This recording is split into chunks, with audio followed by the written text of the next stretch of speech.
સુરતમાંથી ફરી એકવાર સામૂહિક આત્મહત્યાના બનાવથી ચકચાર મચી જવા પામી છે। શહેરના અમરોલી વિસ્તારમાં આવેલા એન્ટેલિયા ફ્લેટમાં માતા પિતા અને 30 વર્ષીય પુત્રએ ઝેરી દવા ગટગટાવીને જીવનનો અંત આણ્યો છે। આત્મહત્યાની જાણ થતાં સોસાયટીના રહીશોએ તમામને હોસ્પિટલ ખસેડ્યા હતા, જ્યાં હાજર ડોક્ટરોની ટીમે તેમને મૃત જાહેર કર્યા હતા।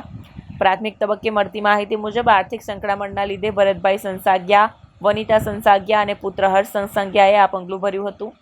ઘરમાંથી એક સુસાઇડ નોટ પણ મળી આવી છે, જેમાં લેણદારો હેરાન કરતા હોવાથી કંટાળીને આત્મહત્યા કરી હોવાનો ઉલ્લેખ કરવામાં આવ્યો છે। પુત્ર બેંક લોનનું કામ કરતો હોવાથી દેવું થતાં આર્થિક સંકળામણના કારણે પગલું ભર્યાનું હાલમાં પ્રાથમિક તારણ સામે આવી રહ્યું છે। મૃતકોના ઘરમાંથી એક સુસાઇડ નોટ પણ મળી આવી છે, જેમાં લેણદારો હેરાન કરતા હતા, જેથી આપઘાત કર્યાનો ઉલ્લેખ છે।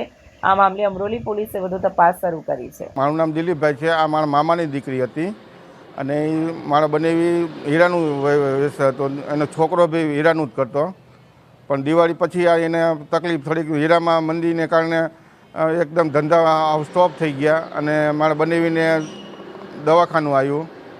એમાં લોનના હપ્તા ભરાણા નહીં કાંઈ, 4-5 હપ્તા માથે ચડી ગયા હતા। શું કામ કરતા હતા? હીરાનું જ કામ કરતા હતા, 2 જણ।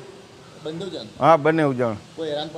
હવે હેરાન પરેશાનમાં તો બીજી તો કંઈ નથી, પણ એને ફ્લેટ જે રાખેલો હતો ને એને બીજાને વેચી નાખ્યો હતો ને ઓલા પહેલાં ભાઈ એને કંઈક 50,000 રૂપિયા કે લાખ રૂપિયા જે આપ્યો એ બહુ ખ્યાલ નથી, પણ પૈસા આપ્યા હતા એટલે એ પાછા એ ઓલા ભાઈને લોન માથે બેઠી નહીં, જેને આપેલા હતા એને હેરાન કરતા હતા, એટલે એને માગણી કરતા હતા કે પૈસા મને તમે તમને શું કહેતા હતા? પૈસા નથી શું કહેતા હતા? એટલે મને તો આટલી બધી મને વાતની ખબર નહોતી, મને ખાલી મને પૈસાનું કીધું હતું, છતાં મેં હમણાં 2 તારીખે ભાણાનો ફોન આવ્યો ને કે મામા કે 2,000 રૂપિયાનું મને કરી આપો ને, એટલે મેં એને દીધું 2,000 રૂપિયા ટ્રાન્સફર કરી દીધા દવાખાનાની હિસાબે।